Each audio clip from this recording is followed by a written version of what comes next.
Hi, I'm Dr. Monica Egan here at Monarch Chiropractic. This video is to help you better understand how COVID-19 virus affects your body and how your body responds. At the end of this video, I'm going to give you 4 tips to help you better prepare your body to build a better defense. Starting out, there's so much new research coming out daily. This is so new and it's rapidly changing. Let's look at the percentages of who is going to experience what. At this point, there's going to be a majority of us, which is about 81%, that we're going to be asymptomatic to very minimal symptoms, like a mild fever, a cough, or body aches. And about 14% of people that come into contact with this virus are going to have more severe symptoms, like dyspnea, difficulty breathing, hypoxia, which is low oxygen levels, and they're going to need a little bit more support. So they're going to be going to the hospital to get more oxygen and to use medications to help their body fight the virus. Whereas about 5% of us, these people that come into contact with this will become the critical patients. And at this point, they are saying anywhere between 1 to 4% of these people will end up passing, and that's because there is an underlying condition. So the more we can do now to put up our defenses, the better. So let me give you a little rundown. First of all viruses are not living. It needs to have a living host in order to replicate, just like seeds need the fertile soil in order to germinate. If the virus was to make it to your lung tissue, which is quite a journey, to make it to your cells, this will replicate and end up hijacking your living cells, and then that virus can start to replicate very quickly, very, very quickly. So to give you a better understanding of how small a virus is, it is only 1/10000000th of a meter. And now that's incredibly small, but you need an actual electron microscope to see it. To give you some perspective, your blood cell is 1/1,000,000th of a meter. So once the cell has been taken over by the virus, basically the cell again is hijacked and there is cell death. Anything in the cell will start to leak out. So if there's toxic waste buildup in that cell or anything that is going to be adding to this unhealthy situation. The immune system cells, called macrophages, will detect that virus and go over to these invaders and destroy it. The macrophages will then take a piece of that virus and place it on the outside of our immune cells. And these are called the T cells. Those T cells will replicate themselves and search out for any of those pieces on the outside of the cell, and then they're going to destroy those cells. So this is where everything in our immune system is starting to fight. Anything that is not in our body, that is not our body, those T cells will attack it. Your immune system is going to kick into gear and have more chemicals like cytokines come to help the body fight off this invader. Most of these cytokines are pro-inflammatory. So in an acute situation, this is a very, very healthy response and a healthy reaction. It will help raise our body's temperature to create an environment that is inhabitable to an invader. It will help us to bring more fluids in order to allow more oxygen, more blood flow, help to eliminate waste. But in a state of chronic inflammation, which can be from lifestyle, inflammatory foods, high stress, can be responsible for diseases like type 2 diabetes, heart disease, leaky gut, chronic allergies, autoimmunity. Inflammation is how the virus does its damage. The virus that we are dealing with is different, and with chronic inflammation, it will be like throwing gasoline on a fire.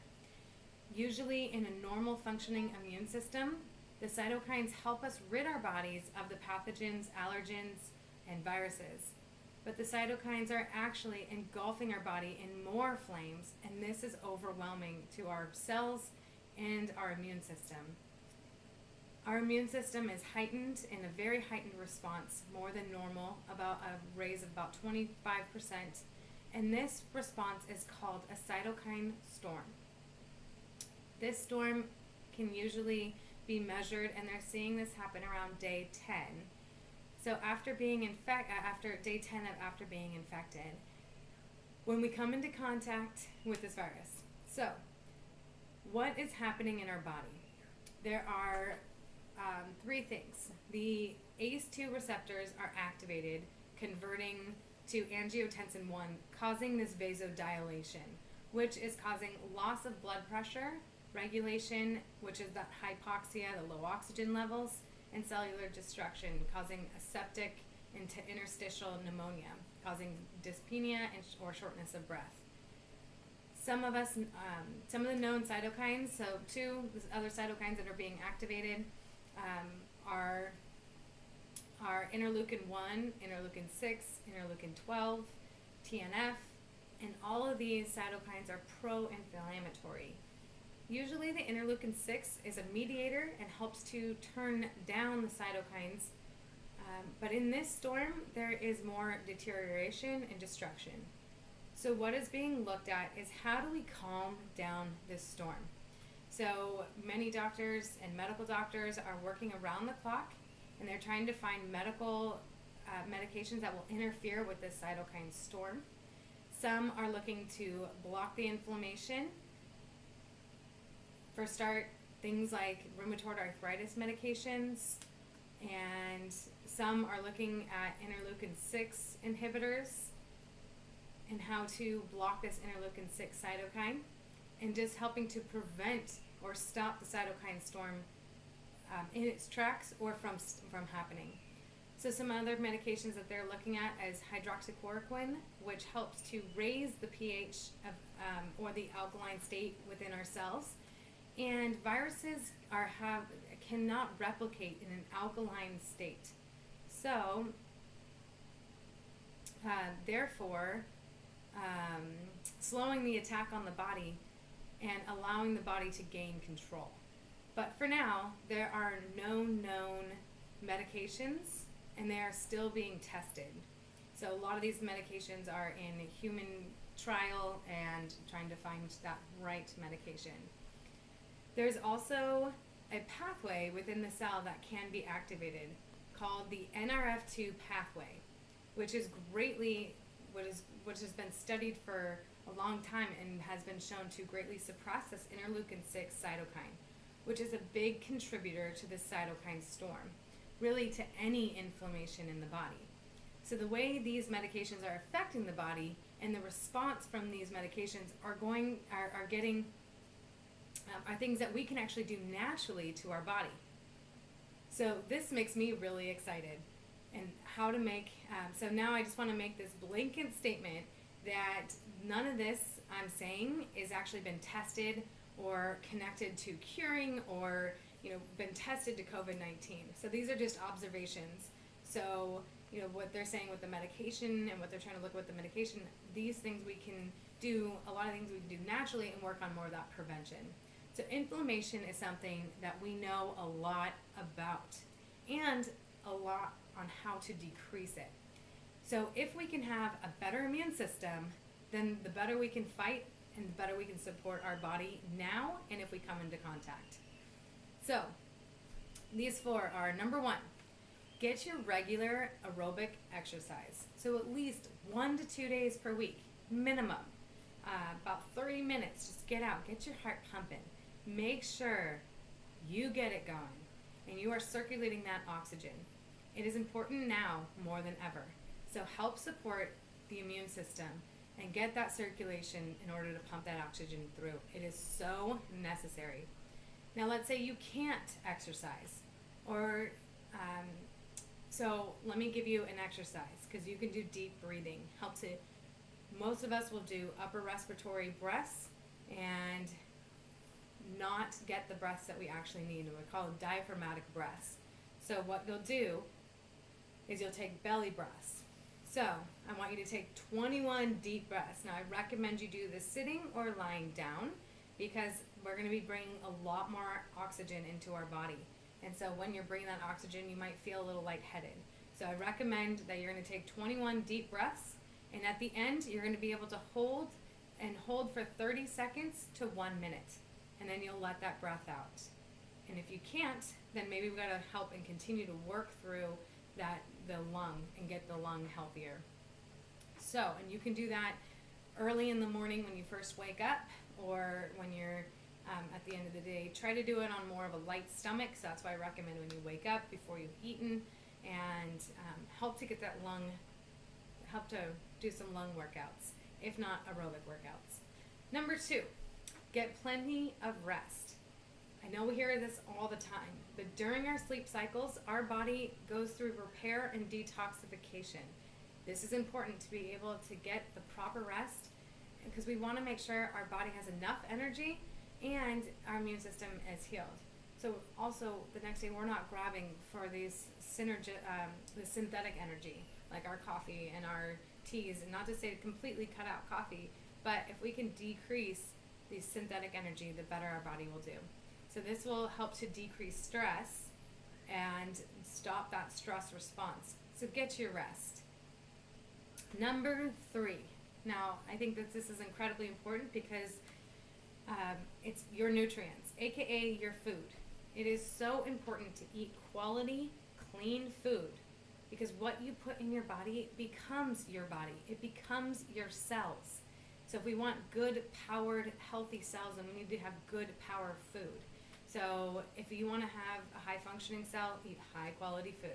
So reduce the high sugary foods, like high sugary, high salt, dairy. Dairy is very suppressive to the immune system, as well as processed meats. There's a lot of toxins in the process of meats, processed meats. Also avoid processed foods, so things that come in a box or a bag. Stick to an alkaline diet, which are foods like fruits and vegetables. Now, we talked about the NRF2 pathway, and this can actually be activated by eating specific types of foods. So foods that have been tested, shown to decrease inflammation and activate this pathway, are turmeric, green tea, cauliflower, broccoli, kale, and many other alkalizing foods. So let us remember that the virus does not survive in an alkaline environment. The body cannot reproduce itself in an alkaline body. So more than ever, it's important to help to alkalize our body. And number 4, the specific NRF2 activator supplements.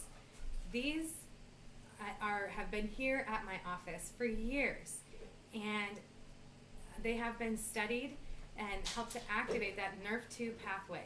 And it has been proven to reduce oxidative stress, which when the body has too much oxidative stress, it leads to inflammation, it leads to irritation. And so again, this has been able to reduce oxidative stress by 40% in 30 days.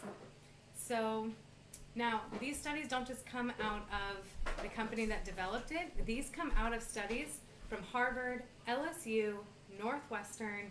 I mean, these top research studies, and they've been peer-reviewed, and so, which is unheard of for a natural supplement. These are natural, and they've been proven safe. So, knowledge is power. Knowing that we have the power to build our bodies stronger and increase our body's immune fighting response, isn't it liberating? It's so exciting. And now I want a lot of people, I understand a lot of people are at different stages of health and taking different approaches, a different approach, and looking at your condition differently. This might just be the answer that your body needs and help you to calm your fears, especially in these times. Calming our mind is so important for our immune system and our well-being, for not only ourselves but the people around us. Our bodies know how to heal and defend itself.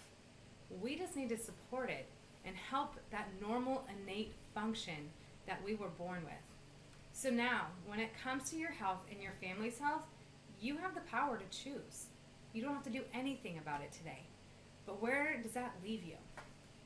In the same stress and fear state for your health and for your life. even if we were to take just a few different steps toward improving your health and helping to reduce chronic inflammation in your system, how much more confidence will you have in your own body? And you can make all the difference. So another secret is improving your immune system is also improving your mindset. So seeing your body well and believing it can make changes in your physiology. This is why I'm offering this free consultation to support you to start taking back and implementing any of these 4 steps. If you are interested in learning more about that number 4, NRF2 supplements that we have, this is something we want to make sure the supplement is right for you, and we want to make sure that we are giving you that right supplement for your body. So send us an email or a message for a free consultation, no obligation. You are welcome or to call our office at 415-612-4300. So this is the time to take control of your health and put yourself in a more empowered state. Thank you.